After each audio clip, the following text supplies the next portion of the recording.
नमस्कार, मैं हूं डॉक्टर गगनदीप शर्मा, एमडी आयुर्वेद, अमृत आयुर्वेद हॉस्पिटल, नाभा, जिला पटियाला से।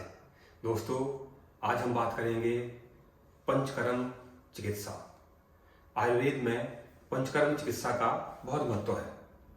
तो पंचकर्म चिकित्सा की आवश्यकता कब पड़ती है, पंचकर्म चिकित्सा क्या होती है, किसको करवानी चाहिए, कब करवानी चाहिए और इसको कराते हुए क्या क्या सावधानी रखनी चाहिए, इसके बारे में आज हम बातचीत करेंगे।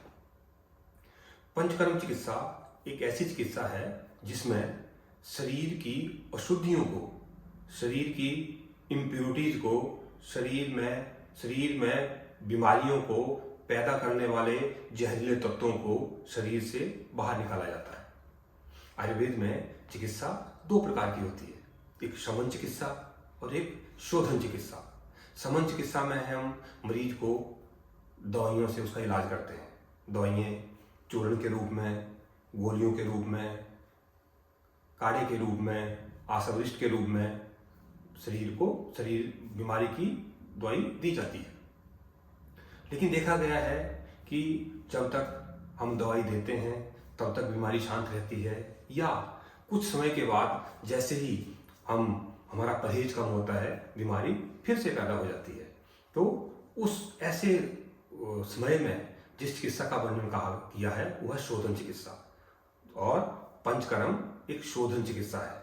शोधन चिकित्सा में शरीर की, जैसे मैंने पहले बताया, दोषों को, शरीर के टॉक्सिन्स को शरीर से बाहर निकाला जाता है। पंचकर्म चिकित्सा, जैसे नाम भी बताया गया है, 5 इसमें मुख्य रूप से चिकित्साओं का वर्णन है, जिसमें वमन, विरेचन, बस्ती और नस्य और 5वां रक्त मोक्षण। अलग अलग आचार्यों ने अलग अलग चीज़ों का इसमें समावेश किया है। पंचकर्म करने से पहले जो पूर्व कर्म किया जाता है, पंचकर्म मुख्य कर्म हो गया, पूर्व कर्म अर्थात उसकी तैयारी करना, और पंचकर्म के बाद पश्चात कर्म है। तो पूर्व कर्म में हम पहले लंघन करते हैं, फिर दीपन पाचन करते हैं, अर्थात कुछ ऐसे तरीकों से, कुछ ऐसी औषधियाँ दी जाती हैं जिससे जो आम है उसका पाचन होता है और हमारी जठराग्नि प्रदीप्त होती है, और हम शरीर को पंचकर्म के लिए तैयार करते हैं। इस स्थिति में जो टॉक्सिन्स हमारे शरीर में से चिपके हुए हैं, उन टॉक्सिन्स को ढीला किया जाता है। उसके बाद लगभग 15 दिन का जो लंघन दीपन पाचन रहता है, उसके बाद लगभग 1 सप्ताह के लिए हम मेडिकेटेड घृतपान करवाया जाता है। घृतपान से क्या होता है कि जो हमारी बीमारी पूरे शरीर में फैली हुई है, जो शरीर में इम्प्योरिटीज है, जो टॉक्सिन्स है, घृत उनको नरम कर देता है। और उसके बाद होता है स्वेदन, स्नेहन स्वेदन। फिर हम 1 हफ्ते के बाद अपने शरीर में बाहर से मालिश करते हैं, और तेल से मालिश किया जाता है, और साथ में स्टीम दी जाती है, जिससे जो भी हमारी सारी इम्प्योरिटीज हैं, हमारे जो विजातीय तत्व हैं, वो सारे शरीर से, शाखाओं से जो पिघल करके हमारे कोष्ठ में आ जाते हैं, अर्थात हमारे पेट में आ जाते हैं। और उसके बाद पंचकर्म के द्वारा उन बीमारियों को, उन दोषों को, उन टॉक्सिन्स को शरीर से बाहर निकाला जाता है।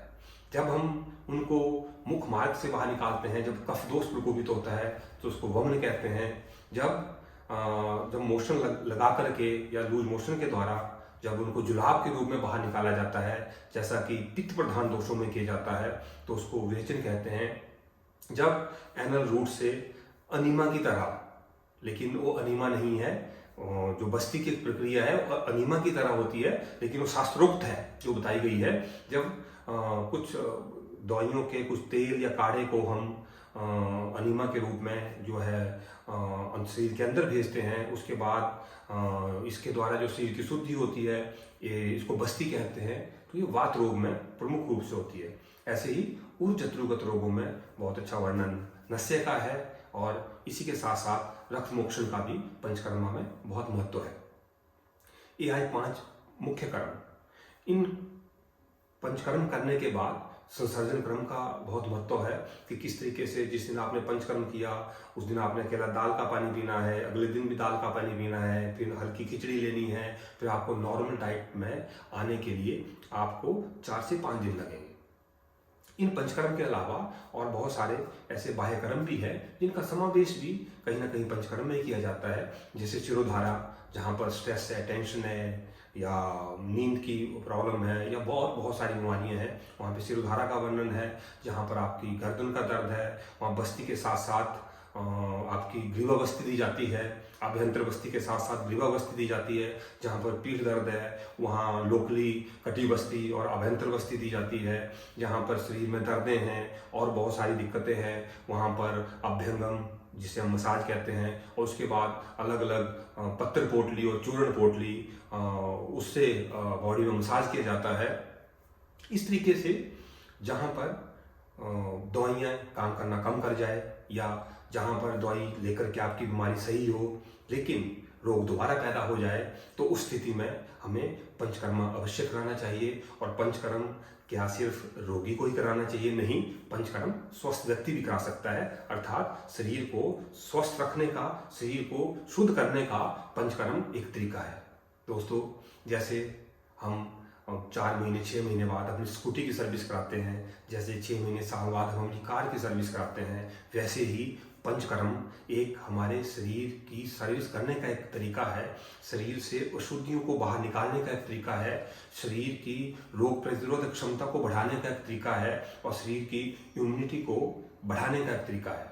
इसलिए हमने देखा है कि पिछले 10 सालों से हम अपने आयुर्वेदिक हॉस्पिटल में पंचकर्म कर रहे हैं, और बहुत ही लाइलाज रोगों में, जहाँ पर बीमारियाँ लाइलाज हो चुकी हैं, जहाँ पर लोग दवाइयाँ खा खा के थक गए हैं, जैसे गठी की प्रॉब्लम है, जैसे अम्लपित्त है, जैसे नींद आने की प्रॉब्लम है, जैसे चिंता, तनाव, टेंशन की प्रॉब्लम है, जैसे सोराइसिस है, जैसे वाइटिलिगो है, बहुत सारे ऐसे सैकड़ों रोग जहाँ कई सालों से मरीज दवाइयाँ खा रहे हैं, और अंग्रेजी दवाइयों के साथ साथ वो आयुर्वेदिक दवाइयाँ भी ले रहे हैं, लेकिन जो है बीमारी ठीक नहीं हो रही है। तो ऐसी बीमारियों के लिए पंचकर्म बहुत ही महत्वपूर्ण है।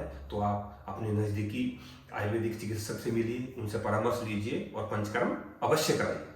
धन्यवाद।